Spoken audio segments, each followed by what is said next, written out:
it was a couple of weeks ago, actually, that we spoke to you on the show in San Francisco, and at that point, it was the early days of the war in Iran. We were trying to make sense of the strategy from the US side, the use of drone technology, the use of different ballistic missiles.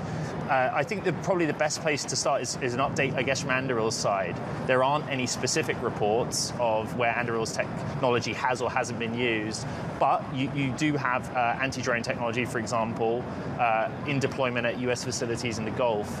That's part of what we'll be talking about here today at Hill Valley. Yeah.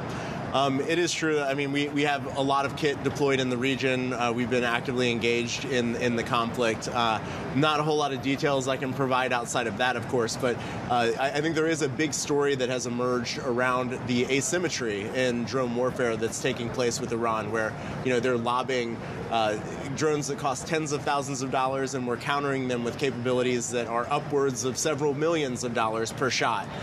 So one of the goals that Anduril has had since the very beginning when we started the company in 2017 is to significantly lower the cost of engagement. Right. And that's using low-cost munitions, using low-cost interceptors, and that is much of what we have deployed in the region today. I find this point fascinating. We were talking about JDAMs and the Lucas system, the kind of equivalent of what Iran was using.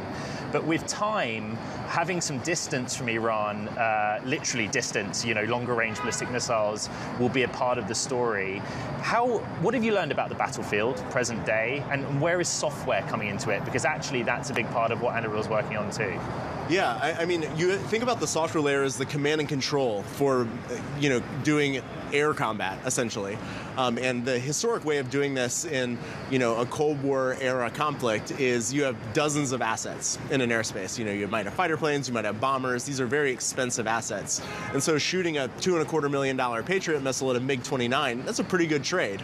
But in modern combat, we're seeing hundreds of assets in an airspace. Low-cost drones, low-cost cruise missiles, rockets, with a more ballistic trajectory, which is a lot of what Hezbollah has been launching into Iran for decades at this point. And you have to figure out a way to counter all those systems in a cost-effective way by threat.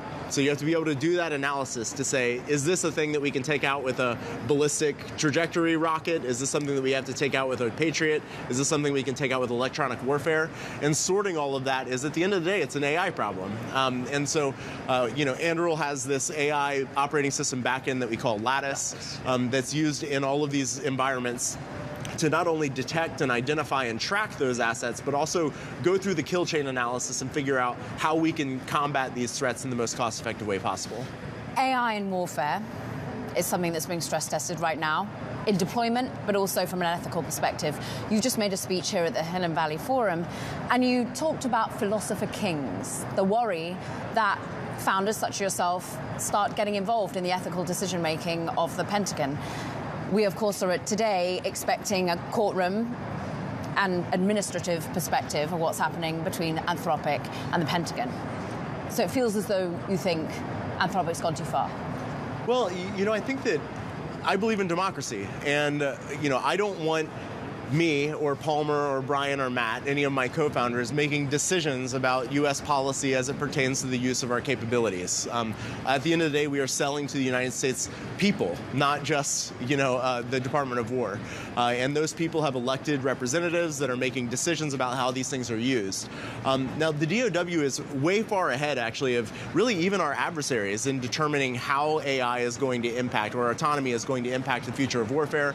DoD 3000.09 is like one of the policy directives that governs things like CWIS, the Close-In Weapons Support System, which is already deployed. It's a fully autonomous counter-air system that's deployed on naval vessels.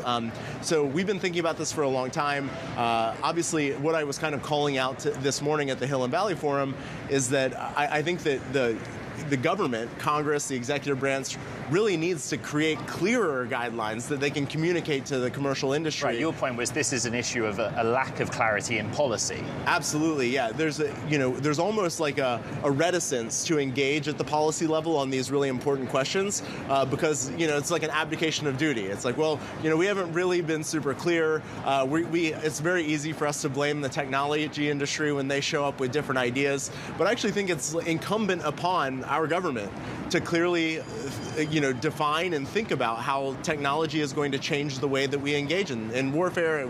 We engage in taxing our population, the way that we engage in rooting out fraud, waste. All of these are technology questions, but they're policy problems. And that means that we need to have policy guidance that informs it.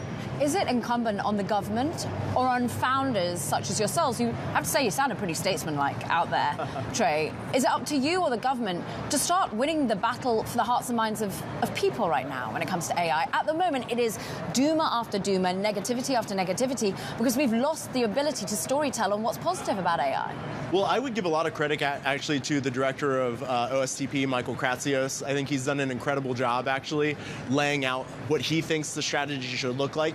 But he has to put that in the hands of Congress, right? And so he's given his guidelines. Congress is in a position now where they need to respond to those and see if they can come up with policies that are good for the American people. But I don't think that the administration is sitting idly by, not taking action on this. I think Michael and his team have done a great job. Because if it was codified, I think the point you're making on stage is that if it was more codified, then people's red lines would be benchmarked against the rules. Yeah, there's this false narrative that exists that tech companies don't want regulation. I think we don't want excessive regulation, but some regulation is good because it provides us with the guardrails that we know if we build within these constraints, there's an incentive structure that we can be rewarded for. Let me ask you this. Founders Fund did, separate from your role at Anduril, Founders Fund is an investor in Anthropic. Did the firm make any intervention or support of Dario Amodei in that decision-making of the last 2 weeks? Well, the actual history behind why we're called Founders Fund is that we believe in being founder-friendly. And, we've never fired a founder. We've never voted against a founder in a board governance position either. And it was very unique when we started this 20 years ago. It's becoming more popularized today. But what that means in practice is that we're not trying to run these people's companies. Dario runs his own company. He's the founder CEO of Anthropic. I have engaged in conversations with both him and the department, of course, but I don't see it as the role of the financial investor in a company to try to impact the way that the company is approaching things, or even try to convince their would-be customers to approach them in any particular way either. Ohio. In January of 2025, you invited me to Ohio, and I went, and Palmer promised that by the end of 2026, that place would be up and running and producing. Yeah. And it is. As of yesterday, we are fully up and operational now in Arsenal 1, the first 800,000 square feet of manufacturing in our Columbus facility. We'll be producing, a run rate of around 120 to 150 aircraft, Fury collaborative combat aircraft. Contextualize that a bit. Yeah, so basically, building fighter planes is really hard. We build an autonomous fighter plane called Fury, and so we have 800,000 square feet that is being spun up right now to start manufacturing these fighter planes, and we'll be at a rate of over 100 aircraft moving forward. That ain't cheap, Trae. It's you're not cheap. quite good at raising funds, and what we understand is that with Anduril, we're raising about $4 billion and a $61 billion valuation. Is that where we are, and how close are we to the finish line?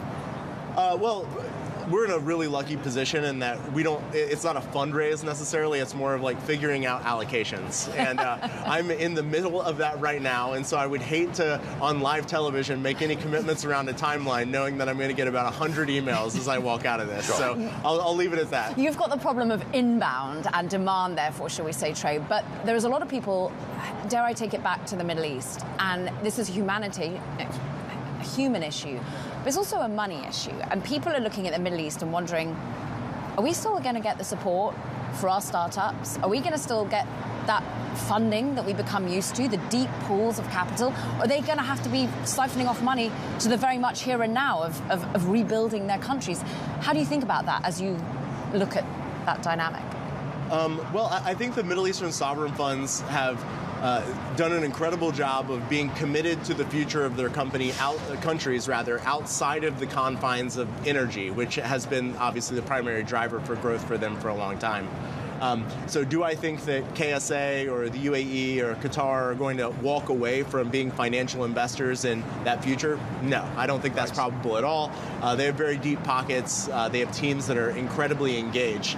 Now, what that does mean, I think, is that those financial investors will become much more interested in being financially involved in things like rebuilding, which will many times involve U.S. companies, whether that's AI companies, defense companies, infrastructure. There's a lot of layers there that they'll be playing into. The reporting overnight was some of the Gulf nations either becoming more deeply involved in the war in Iran or having a viewpoint that it continues. The Hill and Valley Forum is about, in simple terms, the relationship between the technology sector, Silicon Valley, and the different arms of government. And Anduril is a great case study for how that's going. How's that going? Well, I always tell people when they come and pitch defense tech companies that your product is important, but it's not sufficient. Necessary, but not sufficient. You really have to know how to work the government side of the equation. Procurement has been broken for a really, really long time. You could build a perpetual motion machine and pitch it to the Department of Defense historically, and they would say, wow, that's cool that you built a perpetual motion machine. We're going to give $1 trillion to Lockheed Martin to try to build the perpetual motion machine that you already built. Luckily, I think we're moving away from that. This administration is not the first. Going back to even Ash Carter's days during the Obama administration, there was a renewed focus on innovation with the Third Offset Initiative, the Defense Innovation Board, the Defense Digital Service. So the cultural shift has been happening for over a decade now.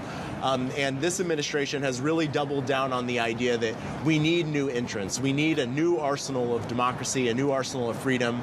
And they're streamlining a lot of the processes that have gummed things up in the past.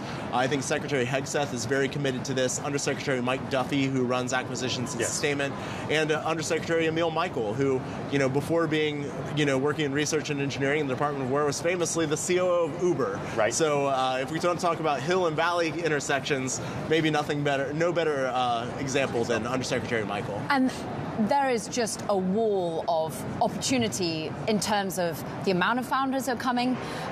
We just had a story out today, Kleiner Perkins raising money, $3.5 billion, and they're saying they've never seen this quality and quantity of founders. A lot of them are ex-Palantir, as you were, and you've borne out Anduril.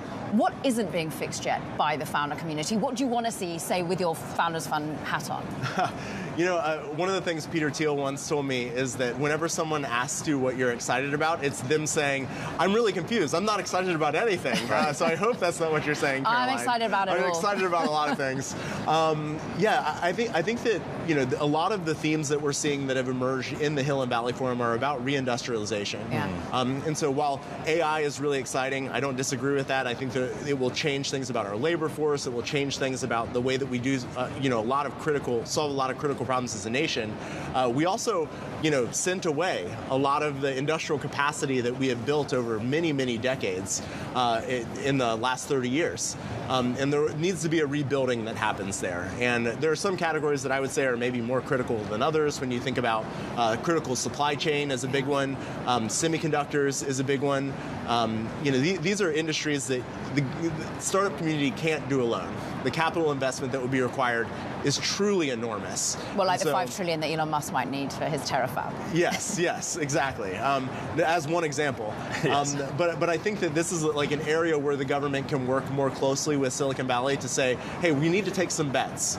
And if you go back to that Obama era, there was the investment in Solyndra that was this kind of famous explosion that led to the government taking a step away from being more involved in those sort of infrastructure bets. I think we need to get back to being willing to take bets as a nation in order to rebuild our industrial capacity. And if we don't do that, I think we're in a really, really bad spot. So, that'll be a big focus of not only Founders Fund, but I'm also hoping the American government, given that I think it's super important.